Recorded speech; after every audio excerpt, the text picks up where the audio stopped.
Okay then, so the Intel Arc B570, the second Battle Mage GPU. Yes, we're a little bit late with this review, sorry, but a driver drop on January the 3rd, just before CES, followed by GPU review mania thereafter, meant that only now I could get to grips with it. And you know what? Maybe that isn't such a bad thing, because follow-up coverage to the original B580 review has got me thinking about the very nature of budget GPU reviews and whether we can do a better job. The tech press found that Intel's driver overhead is quite significant, meaning that while benchmarks on a best of the best CPU show no issues with the B580 or indeed the new B570, the situation changes radically on older or less capable systems. That's something Intel needs to address because the hardware looks good, very good, but driver quality can have a huge impact on those with more budget-orientated systems, as this teaser clip comparing 9800 X3D to Ryzen 5 3600 demonstrates. More on that shortly, but on the face of it, the B580 and B570 are excellent GPUs for their price points. B580 at $250 offers 12 gigs of memory and performance that can beat the RTX 4060 and RX 7600, sometimes significantly so. B570 is a cutback version of the same thing.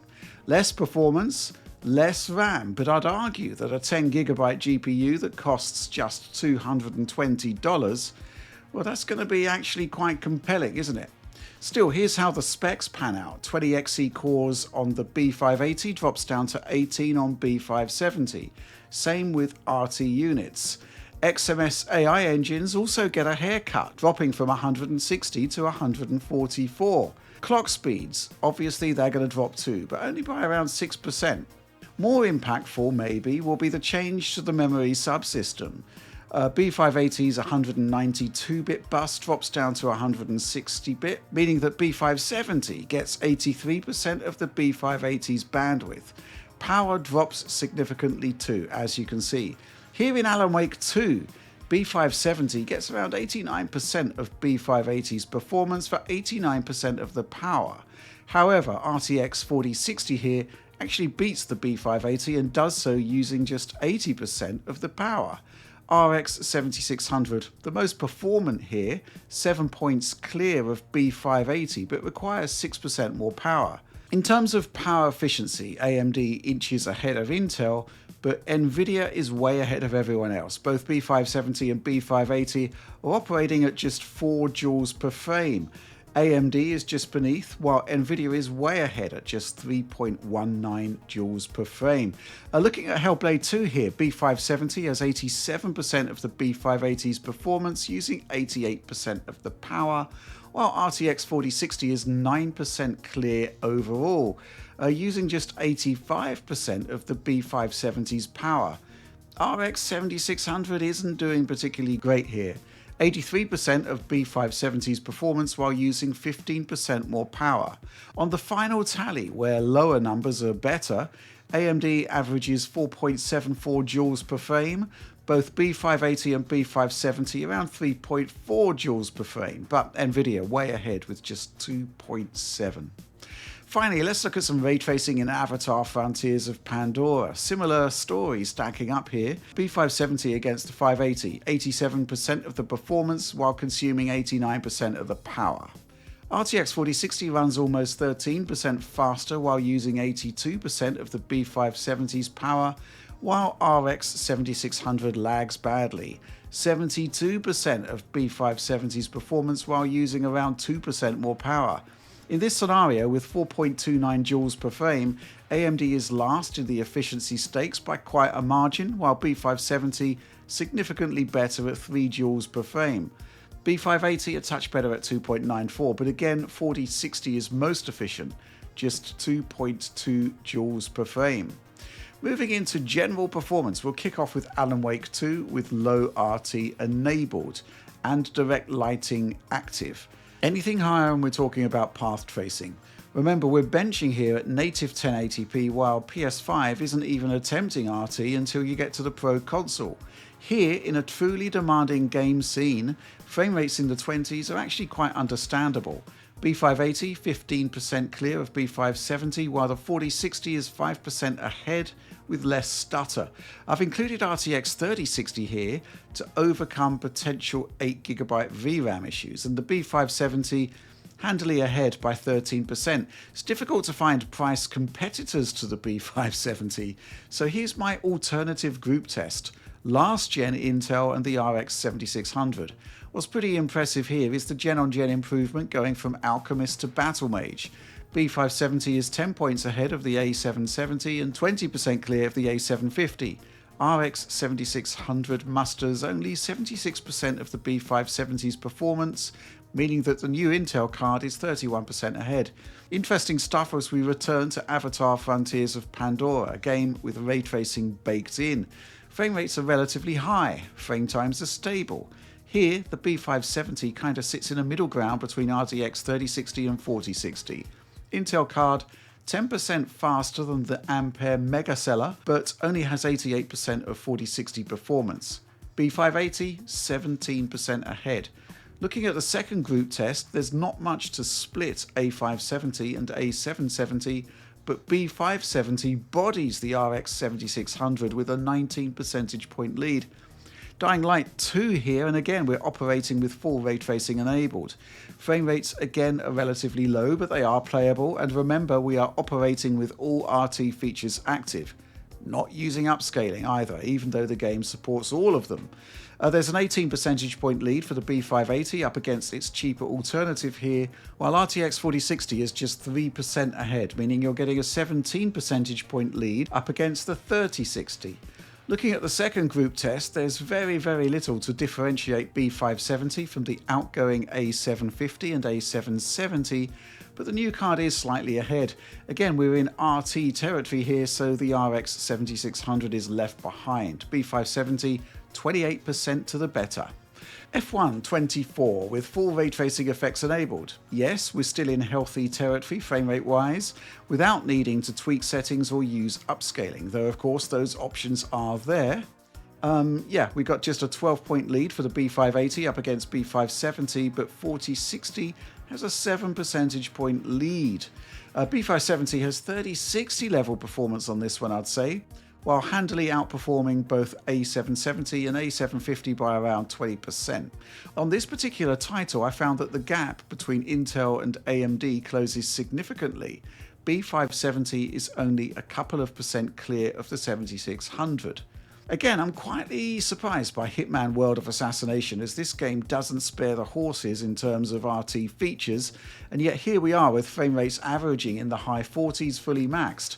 A great starting point for optimized settings and indeed upscaling. And yeah, this is another game that supports all of those upscalers. A 14 percentage point lead for the B580 up against the cheaper model, while RTX 4060 just 3% behind B570, with a handy 18% lead over RTX 3060.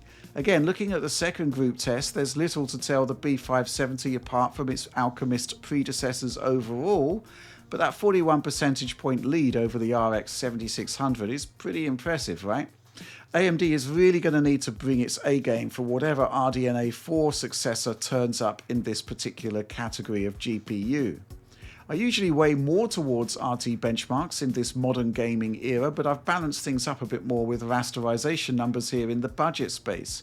However, do remember to check the video description below for many more benchmarks in our Eurogamer review with all the interactive bar charts you want. More cards tested, 1080p and 1440p results, but still for now in this video let's crack on with Black Myth Wukong.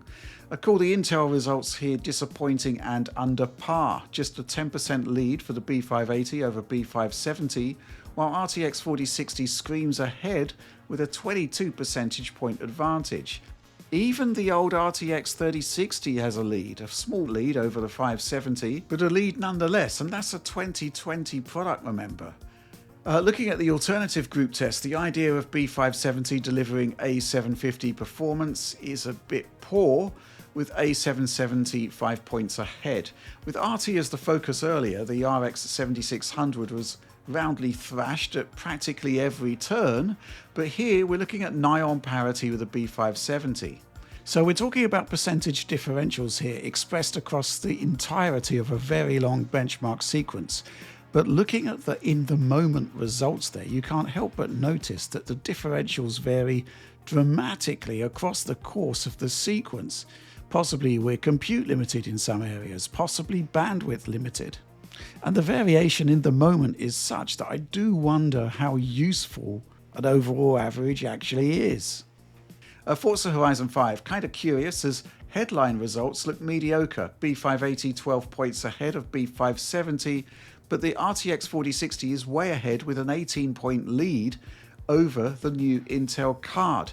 There is at least an advantage over RTX 3060, mind you, along with average frame rate parity across the bench with the RX 7600. But in talking headline figures, we're missing something obvious happening on the frame time graph there. Both Battle Mage cards suffer from momentary frame time dips that are noticeable, but curiously doesn't seem to affect the A770 or A750. Silver lining though, B570 beats A770 by 14%, rising to 18% against A750. Now, we don't particularly target VRAM limited games in the budget space at 1080p, but Hellblade 2 certainly throws up some interesting scenarios, impacting 8GB cards for the most part, but leaving Intel's offerings unscathed. I'm seeing a 15% advantage for the B580 over B570, which only enjoys a 4.5% lead over the RTX 3060. 4060 about 9 points ahead, but here's the thing, the 4060 can pause, quite distractingly so in fact, because I suspect VRAM is being overloaded, something the other cards, all of which have 10 gigs or 12 gigs of memory, aren't suffering from. Looking at the second lineup, B570 is 4 points clear of A770, rising to 10 points ahead of A750. Intel's latest has a 34% advantage over RX 7600, and again, the AMD card can lose a lot of performance, presumably down to assets flowing in and out of VRAM. I mean, look at what's happening on the frame time graph there, it's not pretty. Curious exception though here, the 8GB A750, which seems to work just fine.